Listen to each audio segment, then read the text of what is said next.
नमस्कार दोस्तों, स्वागत है आपका हमारे YouTube चैनल उत्तराखंड ज्ञानपीठ पर। उम्मीद है आपकी तैयारी बहुत अच्छी चल रही होगी। आज हम कंप्यूटर के प्रीवियस ईयर में आए हुए 20 क्वेश्चनों को हल करेंगे। यदि आपने हमारे पहले के वीडियोस को नहीं देखा है, तो आप प्लेलिस्ट में जाके देख सकते हैं। तो आज की क्लास शुरू करते हैं। 1. कंप्यूटर के आविष्कारक कौन है? A. Von Neumann, B.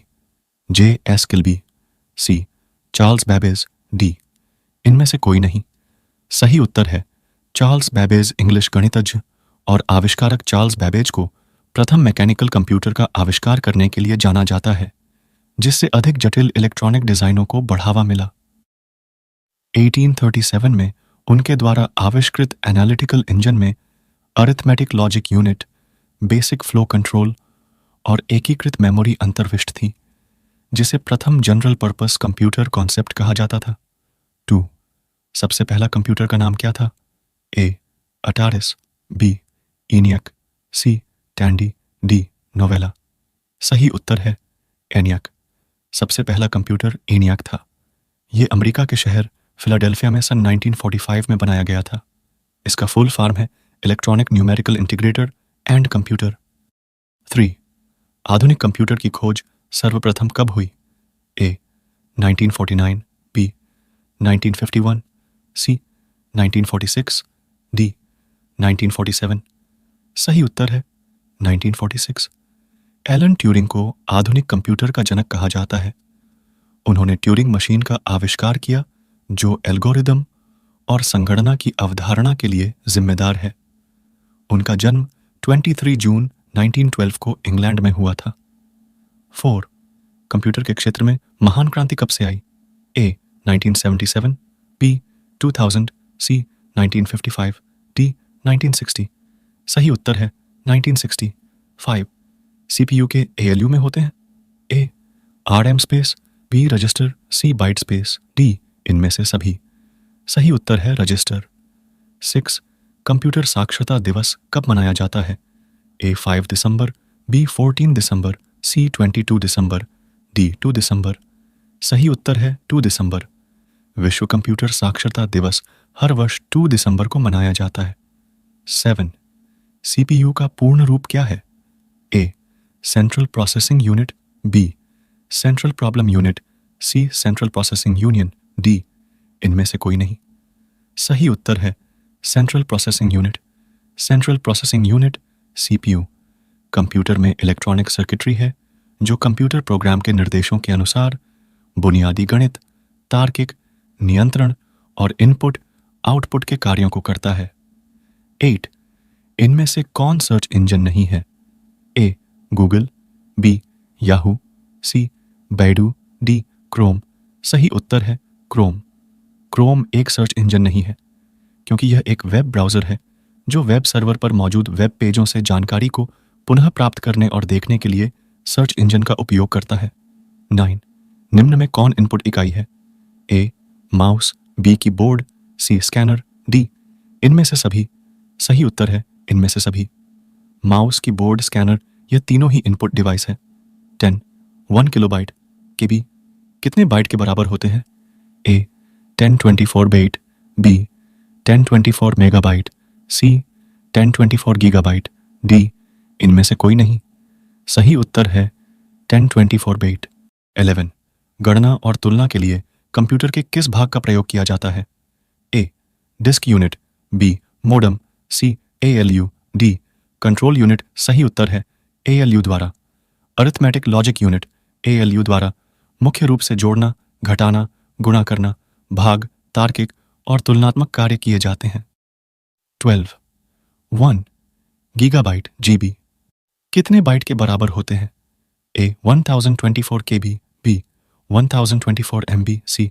1024 GB, D. 1024 TB. सही उत्तर है 1024 एमबी। 13. कंप्यूटरों में प्रयुक्त आई। सी. चिप बनते हैं। ए. क्रोमियम से, बी. आयरन से, सी. सिल्वर से, डी. सिलिकॉन से। सही उत्तर है सिलिकॉन से। चिप्स का पूर्ण रूप एकीकृत सर्किट चिप्स है।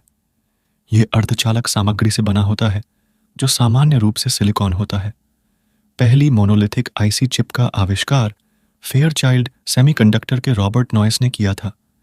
तीसरी पीढ़ी की अवधि 1965 टू 1971 तक थी।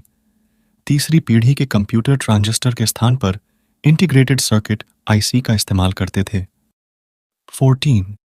इंटरनेट के पते में पद HTTP का सही विस्तृत रूप है: A.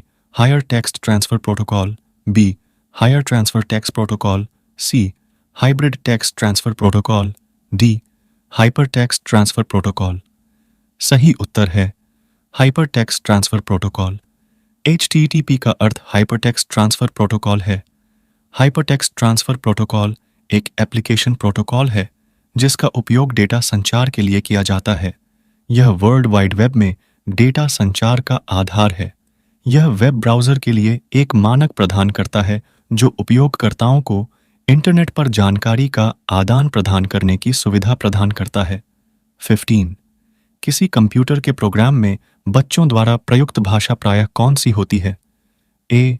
BASIC, B. Java, C. Logo, D. PILOT. सही उत्तर है लोगो। लोगो कार्यात्मक प्रोग्रामिंग के लिए इस्तेमाल किया जाने वाला एक कंप्यूटर प्रोग्रामिंग भाषा है। इसमें एक टर्टल कर्सर की सहायता से मूल आकार का चित्रण किया जाता है। इस भाषा को विशेष तौर से बच्चों के लिए बनाया गया। 16. एक सुवाह्य निजी कंप्यूटर जो आपकी गोद में रखने लायक छोटा सा होता है क्या कहलाता है? A. Mainframe computer, B. Notebook computer, C. Workstation, D. P. D. A. सही उत्तर है नोटबुक कंप्यूटर। लैपटॉप को नोटयुग कंप्यूटर भी कहा जाता है। लैपटॉप की डिज़ाइन में इस बात का ध्यान रखा गया होता है कि इसे अपने साथ लाना ले जाना आसान हो और जिसे गोद में रखकर काम किया जा सके। 17.